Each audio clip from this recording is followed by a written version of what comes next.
So from dinner to drinks, we're now joined by Scott Latham. He's from Popcorn Noir in Easthampton.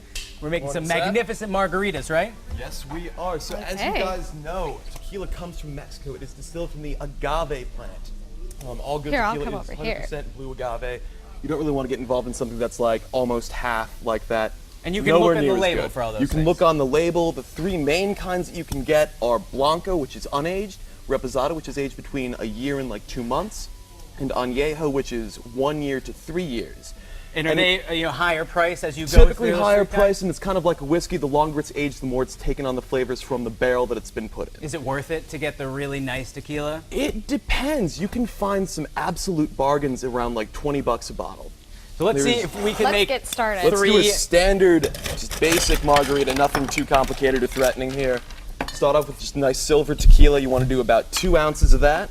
So is that because you're a bartender, so you know what 2 ounces is. If I'm pouring it, it's a how many count?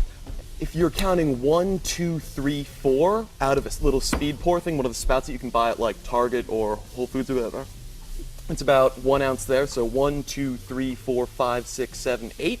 That's about all the tequila you're going to need in that. So regular tequila? Regular tequila. And then what comes next? Orange liqueur to help sweeten it up. I use this because it's 40% alcohol, but it's still sweet and still has that orangey flavor you're looking for. So that was about a 4 count right there. Yeah, I saw you mouthing that. Top it off with about.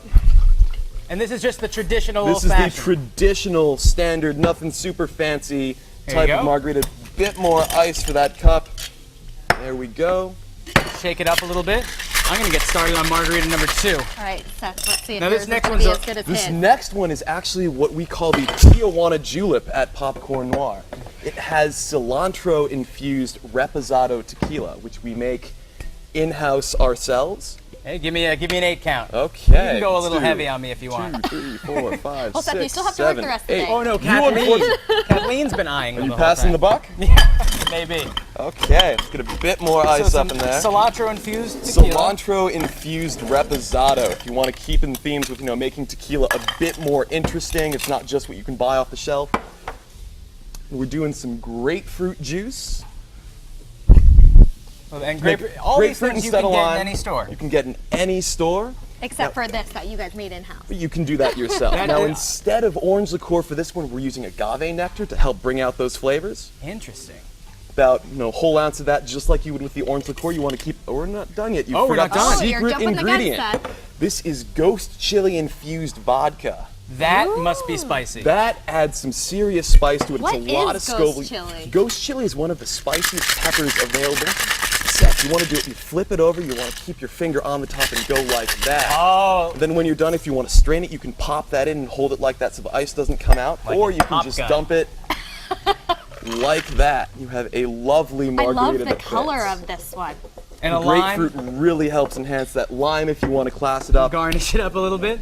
And finally, one more. If you want to do something that is not a standard margarita, but you still want to get your tequila fix on, there are other things that you can do. You can still balance tequila out with citrus flavors, but we have a hibiscus-infused reposado tequila. This takes about 20 minutes to do. The flowers are super potent, super fragrant. Oh yeah, they're still in there. And the color is gorgeous. Wow. See, a lot of people think that they can't do infusing. It literally is. It's that easy. It's as easy as putting something into something else. So to help balance out the super strong flavors of the tequila, we've got Amaro Averna. It is a bitter Sicilian liqueur. It's kind of like root beer, but with more emphasis on the root. It's not quite as sweet. So you've got about half an ounce there. It's got even a little nifty pour spout in the top for people who don't necessarily know what's going on. You can't use too much. So this is on the sweeter side. It is slightly on the sweeter side. And some grapefruit juice Bit of in grapefruit, and then you can top it off with tonic. A little bit of tonic water? A little bit of tonic water just to help spread it out, get some bubbles, some lightness, crispness. That is the Tonalli tonic that we just took off of our menu. Tonalli tonic? Tonalli is the Aztec word for tomorrow. We were having a brainstorming session, busted out the smartphone, couldn't figure out something with alliteration. Aztec word dictionary. Tonalli, that sounds Who would have thought fun. the Aztec word dictionary? Thank you so much. You are very welcome, Pleasure to have you Seth. here. These look amazing. Don't go anywhere. There's more Mass Appeal coming up right after this.